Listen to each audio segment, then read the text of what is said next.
Eu sou o Lucas e é aqui que eu vou te ensinar como que você vai fazer para chegar nos seus R$ 1.000 pingando na conta todos os meses, mesmo que você ainda não saiba nada sobre investimentos.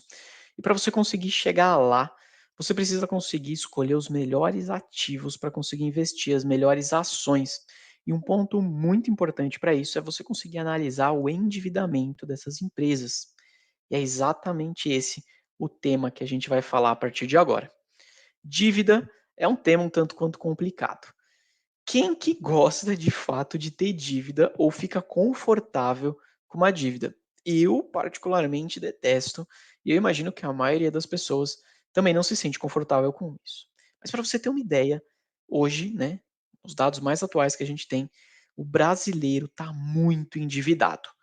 Praticamente 77,9%, né, quase 78% dos brasileiros têm dívida no banco ou algum tipo de dívida. E de acordo, né, com o estudo aqui da Confederação Nacional do Comércio de Bens, Serviços e Turismo. Isso quer dizer que a cada 10 brasileiros, praticamente 8 têm dívida. É um número muito alto, é um recorde. A gente nunca viu aqui no Brasil um número tão alto de pessoas endividadas. E pensa comigo, se você tem uma dívida, o que acontece na prática, na sua vida ou na vida da pessoa que está endividada? Primeiro, você vai ter uma preocupação maior no seu dia a dia, por você ter que honrar com esse pagamento todos os meses. Ele vai consumir uma parte da sua renda e às vezes até parte relevante do seu salário. Ou seja, você vai precisar de alguma maneira conseguir viver com menos do que você ganha, obviamente, mas também com menos do que você poderia, porque parte daquele seu salário, parte daquela sua grana está sendo separada para conseguir honrar com o pagamento dessa dívida no banco ou numa financeira ou qualquer lugar que essa pessoa possa ter esse endividamento, essa dívida. E no final das contas você acaba pagando, óbvio, um valor muito maior do que aquele valor que foi tomado como empréstimo.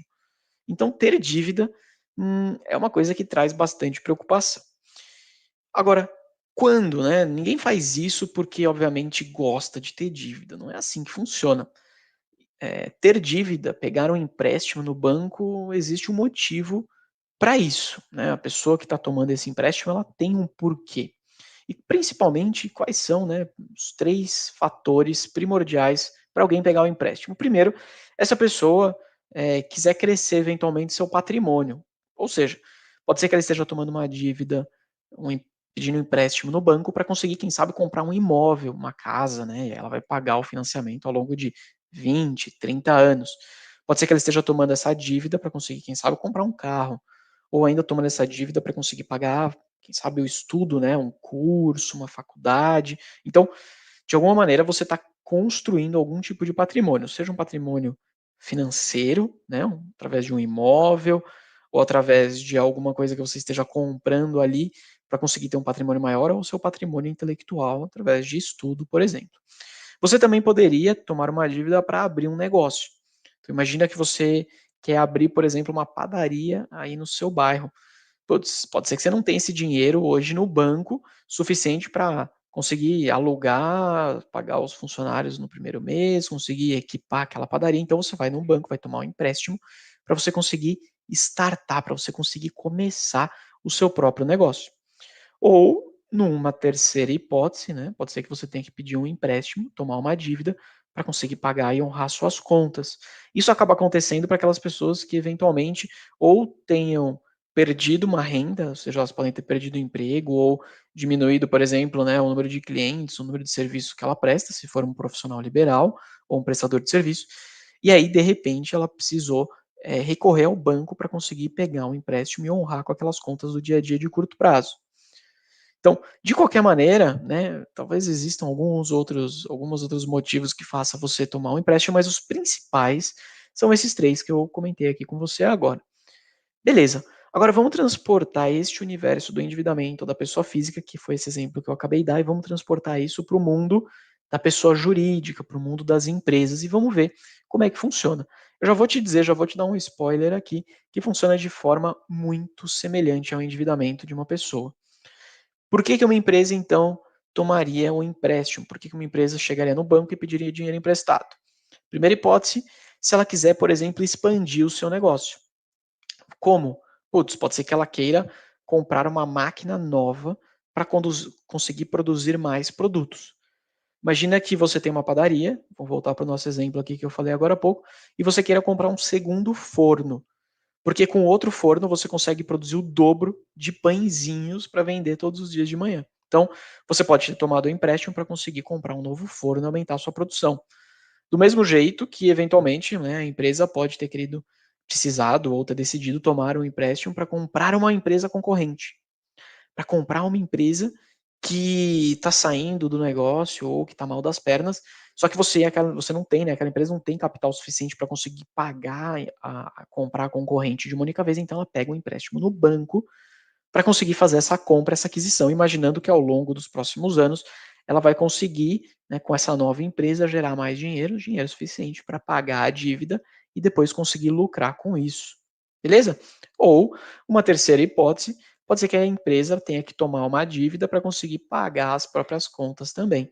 Porque não esquece, né? Quando uma empresa, assim como uma pessoa física que precisa pagar a conta de luz, conta de água, aluguel, escola, mercado, uma empresa também precisa, quem sabe, pagar o próprio aluguel, precisa pagar seus fornecedores, tem gasto com marketing, tem gasto com funcionário, né, salário dos funcionários. Então, a empresa às vezes precisa também tomar uma dívida para conseguir honrar com as suas próprias contas. Beleza? Veja que, tanto no exemplo que eu dei aqui para você, de pessoa física quanto de pessoa jurídica, existem motivos bem diferentes que levaram, né, essa pessoa, essa empresa, a se endividar. Ou ela tomou uma dívida para conseguir crescer, comprando uma concorrente, ou comprando novas máquinas e produzindo mais produtos, que essa é uma dívida potencialmente boa, ou ela tomou uma dívida para pagar suas contas, para conseguir honrar com os pagamentos de fornecedores, pagar os salários dos seus funcionários, que é uma dívida ruim. É uma dívida que, na verdade, não está gerando e não tem potencial de gerar mais riqueza para a empresa. Na realidade, é uma dívida que tem como principal objetivo, único e exclusivo, pagar as contas do dia a dia. Beleza? Então, são os dois, né, principais motivos aqui que levam essa decisão de tomar uma dívida. Então, veja, de qualquer maneira, seja uma dívida potencialmente boa, que é para crescer, seja uma dívida ruim, que é para pagar a conta do dia a dia, ter dívida deixa a empresa mais vulnerável, assim como ter dívida deixa a pessoa mais vulnerável, beleza? E quando eu falo vulnerável, é vulnerável do ponto de vista financeiro. Olha só, não sei se você já sabe, não sei se você conhece, mas o empréstimo, quando você toma um empréstimo, tem uma taxa chamada taxa Selic, que é a taxa básica de juros do país. E essa taxa ela vai reger, né, ou como se fosse o ponto de partida do empréstimo, das taxas de empréstimo que os bancos usam como referência para conseguir emprestar o dinheiro para alguém, uma pessoa ou uma empresa. Então, quando essa taxa básica de juros do país, ou seja, quando a taxa Selic está muito alta, tomar um empréstimo, se endividar fica mais caro. Assim como se a taxa Selic está baixa, tomar esse empréstimo fica mais barato, né? Você não paga tantos juros assim. Beleza? Então, qual que é o cenário que a gente está vivendo hoje aqui no Brasil? Já te falei no começo aqui do vídeo de hoje, né? No começo do nosso encontro, que praticamente 8 brasileiros a cada 10 estão endividados. Então, o número de brasileiros endividados é muito alto. Muita gente está com dívida. Além disso, a taxa básica de juros, a taxa Selic, está em 13,75% ao ano, que é muito alto. Beleza, gente? É muito, muito alto. Tá? E essa taxa ainda subiu de forma muito acelerada em pouco tempo. E ela deve ainda se manter, talvez não nesse patamar de 13,75% ao ano, talvez ela venha a cair um pouquinho, mas ela deve se manter relativamente alta ainda por algum tempo. Então, tanto pessoas quanto empresas que possuem dívidas nesse momento, elas estão mais expostas, porque o custo da dívida está muito alto, beleza? E como essa taxa Selic subiu numa velocidade acelerada demais, esse custo com os juros cresceu muito rápido. Muitas empresas, então, acabaram tendo que se apertar e fazer novas escolhas, repriorizar as suas decisões para conseguir, no final das contas, parar de pé. Ela teve que diminuir o número, por exemplo, o valor de investimento, ou seja, talvez deixar de comprar uma máquina para conseguir pagar os juros, para conseguir pagar um empréstimo. Caso contrário, ela ia ficar sufocada de tanto empréstimo, né, de tão alto que os juros ficou. Isso faz com que as empresas acabem diminuindo o investimento, faz com que elas acabem mandando um monte de funcionário embora, porque ela não consegue mais ter dinheiro para conseguir honrar com tudo isso. Ela precisa pegar uma parte razoável da grana dela para pagar o empréstimo, para honrar com juros mais altos, e aí ela acaba repriorizando e fazendo novas escolhas. Então, nesse cenário, como a gente está vendo agora, uma dívida, né, de dívida cara, empresas com pouca dívida, valor baixo de dívida, têm mais chance de sobreviver e de prosperar. Vou te dar exemplo prático agora, tá? Quem que você acha que vai ter mais chance de se sair melhor nos próximos meses e nos próximos anos? Beleza? Grava essa pergunta que eu vou te mostrar agora na minha tela dois exemplos de empresas da Bolsa de Valores brasileira, são empresas do setor de varejo, e a gente vai dar uma olhada qual que é o tamanho da dívida dessas empresas, e aí você vai me responder depois no final.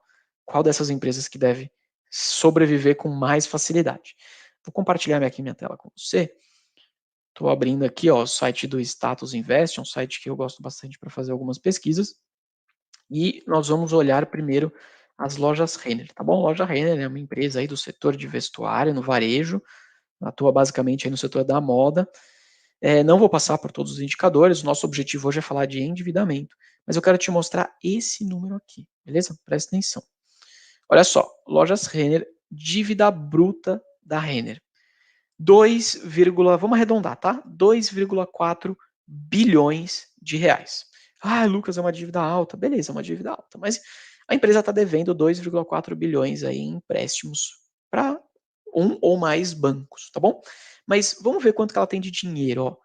Esse termo disponibilidade é o termo que a gente usa também para ver quanto de dinheiro que ela tem em caixa, quanto que dinheiro ela consegue ter e transformar em dinheiro no curto prazo se ela precisar, tá bom? Pode ser, né, recebíveis, ou seja, alguma grana que ela tenha a receber nos próximos meses, de clientes, de fornecedores, quem quer que seja.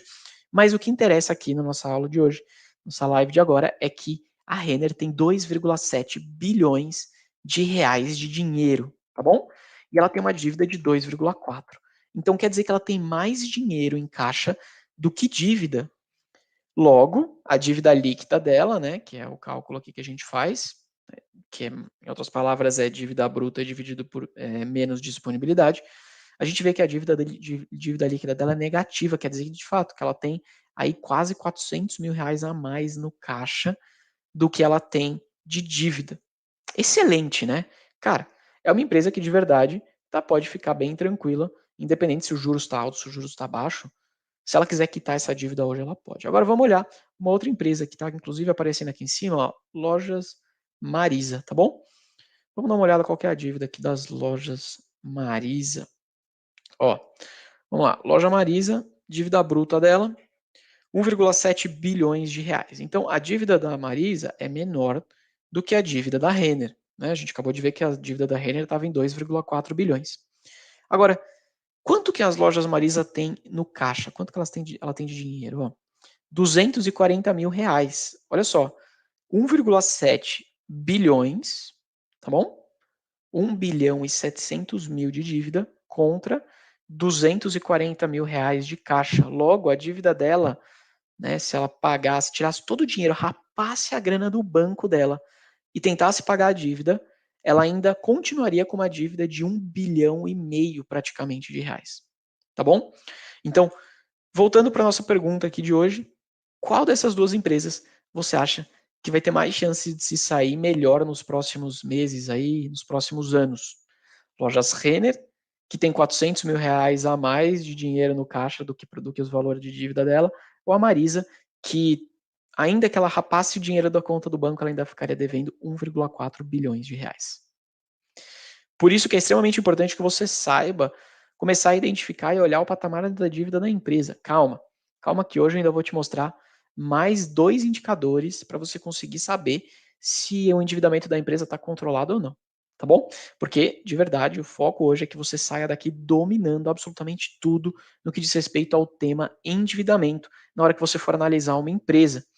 Porque para você poder aprender de fato a investir, né, saber como você vai conseguir fazer os melhores investimentos e sair do absoluto zero até os seus R$ 1.000 pingando na conta todos os meses em forma de dividendos, você precisa entender sobre endividamento e principalmente saber identificar qual o caso da empresa nessa que você está analisando na hora de investir. Olha como é simples, tá bom? Se você não tem dívida nenhuma, quer dizer que vai sobrar mais dinheiro no seu salário no final do mês. Vamos voltar aqui para o nosso exemplo de pessoa física, né? Se você tem uma dívida muito baixa ou não tem dívida, vai sobrar praticamente aí o seu salário todo para você fazer o que você quiser com esse dinheiro. Uma empresa, se não tem dívida, sobra mais dinheiro para ela no final das contas. Faz todo sentido isso, né? E se sobra mais dinheiro, aumenta a chance dessa empresa transformar essa grana que sobra em dividendos. Ou seja, aumenta a probabilidade dessa empresa pagar valores maiores de dividendos. Sobrou mais dinheiro, né? Óbvio. Então, se você investe numa empresa que tem uma dívida baixa, a chance dela ser uma boa pagadora de dividendos é maior do que se você investe numa empresa muito endividada. Por isso que, normalmente, essas empresas, né, olhar para o endividamento é tão importante na hora de você fazer esse filtro, principalmente para buscar os seus R$ 1.000 pingando na conta. Isso acontece porque empresas que não precisam pagar credores, empresas que não precisam pagar o banco, ou se precisam, tem um valor muito baixo, né, mesmo que o juros esteja elevado, como o valor é muito baixinho, isso não vai impactar muito pouco a receita dela, vai atrapalhar muito pouco o resultado. A empresa pode ficar mais confortável, então, em pagar uma parte maior do lucro que vai sobrar em forma de provento para a gente. E se a empresa consegue gerar muito caixa, melhor ainda. São aquelas empresas, então, que têm margens maiores, que têm maiores diferenciais competitivos, que se destacam perante a concorrência. Logo, essas empresas podem cobrar mais caro e continuar vendendo bastante. Isso dá mais fôlego para a empresa conseguir gerar caixa e sobrar dinheiro, tanto para pagar a dívida, quanto para pagar em forma de dividendos para você, para mim, para quem quer que seja sócio dessa empresa. Tem muita gente que acaba investindo em empresas endividadas porque não sabe como fazer de fato uma boa análise de uma ação. E hoje aqui na live de agora, nesse vídeo de hoje, eu estou te falando apenas do tema dívida, endividamento. Mas se você prestar bastante atenção em tudo que eu estou te passando aqui a partir de hoje, você, de forma muito simples, vai conseguir entender e dominar absolutamente tudo sobre o tema endividamento e vai ficar muito mais intuitivo e muito mais fácil para você pensar exatamente da mesma forma que você entende que funciona para pessoas, né? Também funciona para empresas. Se fosse uma pessoa física, vamos dar um exemplo aqui numérico e prático para ficar bem simples, tá? Vamos imaginar que o João é um amigo nosso aqui, beleza? Nosso amigo conhecido aí do trabalho, o João ganha R$ 5.000 por mês de salário. É um bom salário, hein? Cá entre nós, tá bom? E o João não tem dívida nenhuma. Então, tá tudo super tranquilo, né? Ganha R$ 5.000, não tem dívida, o que ele pode fazer com esse salário de 5.000? O que ele quiser. Ele pode investir, até recomendo que faça, ele pode guardar esse dinheiro, para, quem sabe, comprar alguma coisa, ele pode trocar ali um eletrodoméstico na casa dele que ele precisa, ele pode sair, ir num restaurante bacana com a família, jantar fora, levar os filhos ali para fazer um passeio bem legal, tirar uma viagem no final de semana, ir para a praia, o que ele quiser, ele vai ter mais dinheiro sobrando no salário dele, tudo ótimo, tá bom? Esse é o nosso colega João lá do trabalho. Agora vamos imaginar que a gente tem um outro colega, que é o Carlos, tá? O Carlos, ele ganha R$ 5.000 também, o mesmo salário de João, mas ele tem uma dívida de R$ 2.000. É uma dívida, vamos dizer assim, relativamente baixa, né? Porque ele ganha 5, ele tem uma dívida de 2, então ele ainda consegue pagar a dívida e ainda sobra uma graninha. Então, aparentemente, dá para ficar sob controle. Agora, pô, cá entre nós, o Carlos não vai conseguir ir viajar no final de semana com a família num lugar bem bacana, pegar um hotel de frente para a praia com o pé na areia, tomar uma cerveja ali de frente para o mar e curtir o final de semana. Talvez não dê para fazer isso, né? João vai estar lá na praia e o Carlos não, porque o Carlos tem R$ 2.000 de dívida para pagar todo mês e ele ganha 5, só sobra 3, então, para ele conseguir fazer tudo que ele precisa no mês. Agora, vamos imaginar que a gente tem o nosso amigo enrolado, e aqui eu não quero dar nome, né, porque vai que eu acerto o nome de alguém aqui, a pessoa fica chateada. Então, o nosso amigo, ele chama enrolado, ele ganha R$ 5.000 por mês, mas ele tem uma dívida de 20.000. Ferrou, né, meu irmão? O que ele vai fazer? O cara ganha R$ 5.000 e tem uma dívida de 20.000 para pagar todo mês. Tá ferrado, esquece, ele não vai conseguir. Mesmo que ele pegar todo o salário dele, ele vai se alimentar de ar. O único alimento que ele vai absorver durante o mês vai ser oxigênio, né? Nem sendo uma planta, ele vai conseguir pagar a dívida dele não vai parar de crescer. né? Juros sobre juros aqui, dívida sobre dívida.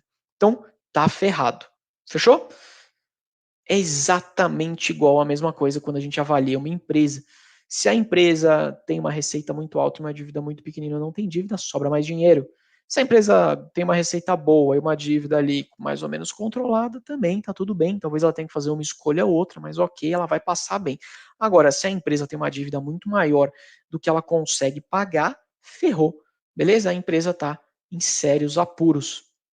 E você pode aí estar pensando, poxa, Lucas, eu não sei avaliar então se uma empresa está endividada exatamente. Isso é difícil, eu não sei exatamente por onde começar. Então aqui agora eu quero te dar duas grandes boas notícias, tá bom? Primeira boa notícia é que os nomes e siglas que o mercado financeiro usa para falar sobre o endividamento da empresa pode até ser feio, mas eu vou fazer ele, vou te explicar aqui de forma tão fácil que você vai conseguir entender e dominar esse negócio, sem que você tenha que ser um economista avançado, nem um analista de investimento, nada disso.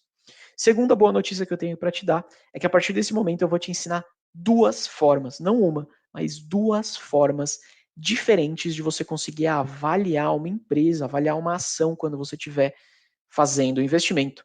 Porque eu quero que você, uma pessoa que não é formada em economia, que não é um analista de investimentos, nada disso, consiga encontrar bons investimentos, boas ações que façam o seu dinheiro se multiplicar de forma mais rápida ao longo do tempo. E ainda ações que te paguem bons dividendos, de preferência aí todos os anos. Beleza? Vamos aqui então falar desses dois indicadores que vão te ajudar a avaliar o nível de endividamento das empresas na bolsa de valores. Primeiro indicador que eu quero falar com você aqui é a dívida líquida. E eu vou te dar exemplo prático, tá? Vou te mostrar daqui a pouquinho uma ação de verdade da bolsa para a gente ver como é que isso daqui funciona e como que a gente avalia isso. O indicador primeiro é dívida líquida dividido pelo patrimônio líquido. Tá? A gente viu no começo aqui do mais cedo sobre dívida líquida, mas a gente vai pegar esse valor de dívida líquida e a gente vai dividir pelo patrimônio líquido da empresa. Em outras palavras, a gente vai estar medindo, né, o total que vale a empresa, tudo que a empresa vale, que é o patrimônio dela, a gente vai pegar a dívida dela, né, subtraído do caixa, então tudo que ela tem de dívida com o banco, empréstimo no banco, menos tudo que ela tem de dinheiro na conta corrente dela, esse resultado é chamado de dívida líquida, beleza? A gente vai pegar esse resultado aqui e vai dividir pelo patrimônio, que é tudo que essa empresa tem de bem, tudo que ela tem de valor de imóvel, de máquina, tudo isso a gente vai fazer essa conta de divisão. E aí, fazendo essa conta, vai dar um resultado. Esse resultado é o que a gente olha e analisa para ver se é alto ou se é baixo, tá bom? Dívida líquida dividido pelo patrimônio líquido. Vamos lá que eu quero te mostrar aqui um exemplo prático porque vai te ajudar demais. A gente estava analisando o Renner, mas eu quero falar de forma muito prática sobre a empresa Transmissão Paulista, tá? TRPL4. Uma empresa aí, também conhecida como ISA-CETEP, uma empresa aí de transmissão de energia elétrica que atua nesse setor. Não vou aqui entrar no detalhe de todos os indicadores, não é o nosso objetivo no dia de hoje, mas a gente vai falar sobre endividamento, especificamente sobre dívida líquida dividido pelo patrimônio. Então, dívida líquida, vamos lá, dívida da empresa, toda a dívida que ela tem, ó, no caso aqui ela tem 8,7, quase 8,8 bilhões de reais, menos tudo que ela tem de dinheiro em caixa, 1,8 bi, então fazendo essa conta, 8,7 menos 1,8 vai dar quase 7 bilhões de dívida, tá? Então dívida líquida, quase 7 bilhões, dividido pelo patrimônio líquido da empresa, ó, o patrimônio líquido da empresa está aqui, ó, 16, quase 17 bilhões de reais, tá bom? Fazendo essa conta, 6,9 dividido por 16,9, a gente vai chegar no resultado, eu já tenho até aqui pronto calculado para a gente, tá? De 0,41. Então, a dívida líquida dividido pelo patrimônio líquido da TRPL, da Transmissão Paulista, é 0,41. Isso é um excelente valor, tá? Eu gosto de dizer que quando a gente tem dívida líquida por patrimônio líquido menor do que 1, já é uma ótima referência, que a empresa, quer dizer que a empresa tem uma dívida bem baixa comparado com o tamanho do patrimônio que ela tem. Uma outra dica que eu te dou aqui, além de você olhar quanto que está esse valor hoje, né, essa foto de agora, é você olhar o histórico. Como que essa empresa trabalha do ponto de vista de dívida? Olha só, como eu te falei, né, o valor que a gente tem ali, 0,41, ó, atual 0,41, Mas historicamente ela é uma empresa que tem uma dívida sempre muito baixa, ó, na média aqui, ó, 0,2, 0,26. É uma dívida baixa, como eu te falei, abaixo de 1 já é excelente, ó. E ele até mostra pra gente aqui no gráfico, no ano a ano, como é que foi essa dívida. Você pode ver que a dívida aumentou, né? 2020, 2019 estava bem baixa essa dívida aumentou relativamente bastante para o patamar dela, mas ainda assim num patamar muito tranquilo, muito confortável. Beleza? Então, dívida líquida dividido pelo patrimônio líquido abaixo de 1, excelente. Dívida, né, já é um bom indício que a dívida é bem controlada para a empresa. Nesse caso aqui, nesse nosso exemplo, não é uma recomendação de compra nem nada, estou te dando um exemplo prático. A empresa Transmissão Paulista, TRPL4, tem o valor de 0,41, o que é excelente. Fechado? Bom, como eu te prometi, eu vou te falar sobre dois indicadores. Acabamos de passar pelo primeiro, vamos agora para o nosso segundo indicador no dia de hoje. O nosso segundo indicador é o indicador dívida líquida dividido por EBITDA, tá? Dívida líquida, não vou ficar aqui sendo muito repetitivo, eu já falei dele para você. Dívida líquida, a gente vai pegar todo o valor que a empresa tem de dívida, vai subtrair de todo o valor que ela tem na conta corrente, né, todo o valor que ela tem em caixa, o resultado disso é chamado de dívida líquida, beleza? E a gente vai pegar esse resultado e vai dividir pelo EBITDA. EBITDA, o nome é horroroso, o nome é feio pra caramba, mas não é difícil de entender. EBITDA nada mais é, em outras palavras, né, de uma aproximação do potencial que a empresa tem em gerar dinheiro, em gerar caixa, que é o nome que a gente usa aqui quando a gente fala sobre investimentos, tá? Para você entender aqui, não vamos falar de empresa, vamos falar de nós aqui, pessoas físicas no dia a dia.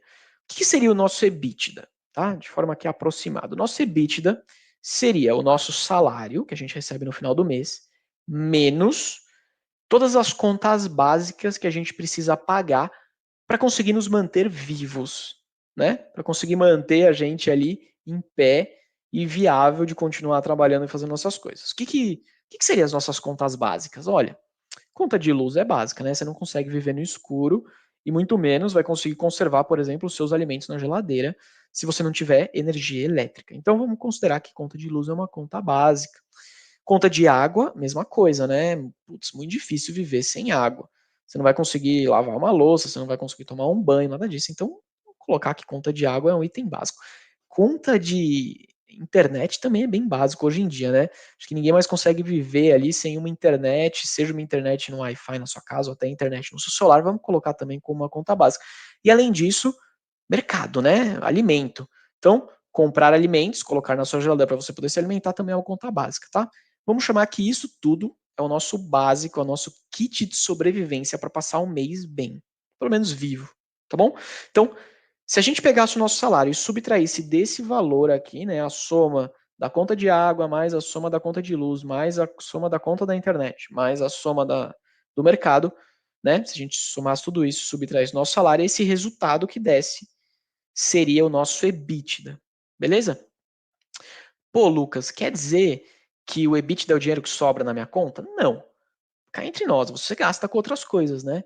Pô, você vai pedir, vai comer fora algum dia, vai chamar ali uma comida no aplicativo, você vai gastar com transporte, você eventualmente vai gastar com outras coisas ali e vai fazer com que no final não sobre, obviamente, né? Tudo aquilo, todo o EBITDA, todo o seu EBITDA de dinheiro no seu bolso, vai sobrar menos. Mas se você, né, quisesse ficar mais apertado, você conseguiria sobreviver usando aquelas contas básicas e aí no final das contas sobraria uma grana para você.